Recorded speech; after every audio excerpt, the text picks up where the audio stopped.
Children, have you ever wondered how our ancestors came to Fiji? No, Nanny. You tell us, Nanny. Okay, listen. Long ago, after the slavery system ended in the British Empire, planters still needed workers. I don't know how we shall manage the harvest. We knew this day was coming, sir. Manage? We are ruined. So they began bringing workers from India under a new system called indenture. Under this system, workers were bonded to work for 5 years. Only after 10 years, they were promised a free journey back to India. Why India? Because India was under British rule at that time. For about 83 years, close to 1.5 million Indians travelled across the oceans to many British colonies. Many were taken to places like Mauritius, Trinidad, Guyana, Suriname, and South Africa. And some were brought to Fiji. My grandparents were among those who came here to Fiji. To find workers, the British government sent recruiters to towns and villages in the northern and southern regions.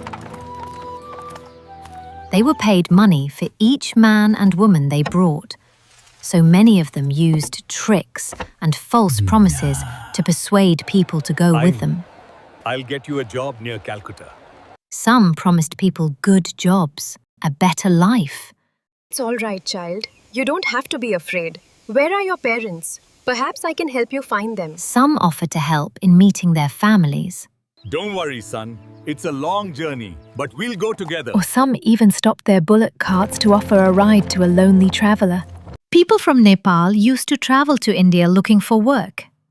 They too were sometimes tricked into joining the system.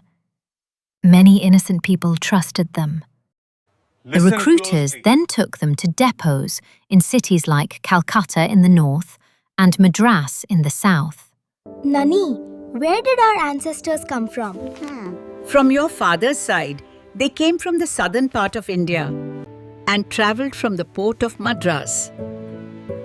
From your mother's side, they came from the northern part of India and travelled from the port of Calcutta. Why did they travel from different ports? Because India is a very big country, so people were taken to the nearest port. People from the north travelled from Calcutta, and people from the south travelled from Madras. Before leaving, they had to sign an agreement. Many could not read or write, and they did not fully understand what was written in the agreement, so they placed their thumbprints on the paper. कुछ गिरमिट है. Many also found it difficult to pronounce the word agreement, so they began calling it Girmit. Soon, the whole indenture system came to be known as Girmit, and the workers who travelled under this system were called Girmitiyas. The journey across the sea was long and difficult. Our ancestors crossed the Kalapani, the dark waters of the ocean. They left behind their homes, their families, and their villages. They were worried and afraid. But on the ship, they formed new friendships. They became Jahaji Bhai and Jahajin, like one family. In the early years, our ancestors were brought on sailing ships. The journey took almost 3 months. Later, steamships were used, and the journey became shorter. It took about 1 month.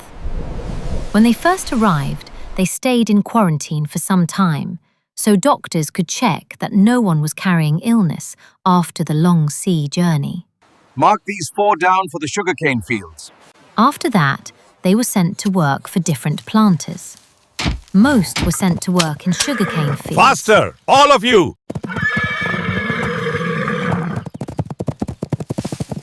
Some worked on banana, coconut, cocoa, and rubber plantations.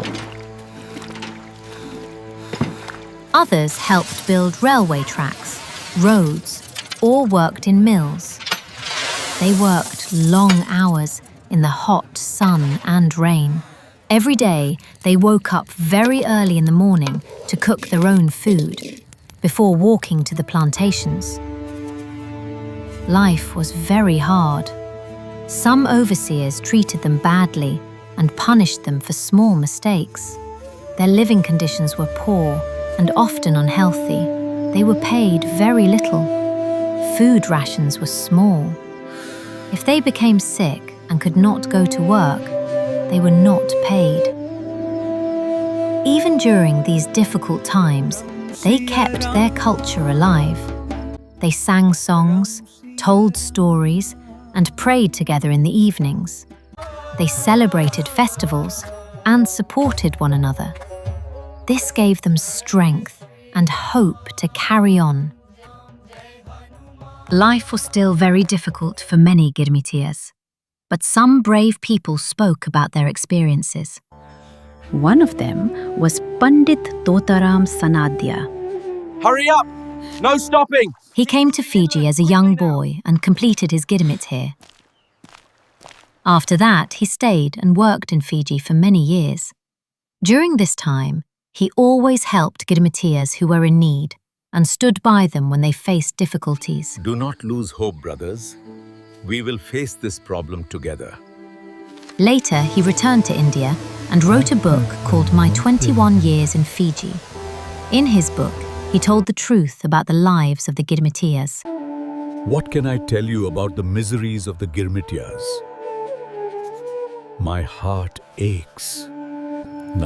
Many people in India, including national leaders, read his story. Newspapers wrote about the suffering of the Girmitiyas. Meetings were held across the country. The conditions abroad are terrible. We must end this slavery now.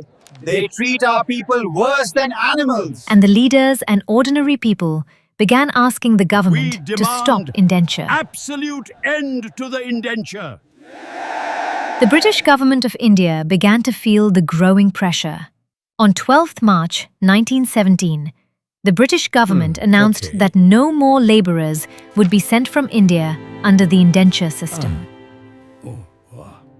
Indenture can't stop. Even after this, some officials still wanted the system to continue, We need workers. willing to accept few changes. These reforms are as far as His Majesty's government is prepared to go. We do not support any form of indenture. But Indian leaders did not agree. They wanted the system to end completely. Finally, on January 1st, 1920, the Indenture System officially came to an end. You are now free. Indenture is over. All Girmitiyas who were still working their Girmit were now free. Some returned to India, but many chose to stay in their new homelands and helped build the nations we know today. Today, the descendants of the Girmitiyas live in many parts of the world. They work in many different walks of life, still guided by the courage and resilience of their ancestors, the strength to face difficulties and never give up, just as they did. Nani, we should never forget their story. Yes, children, the story of the Girmitiyas is part of who we are.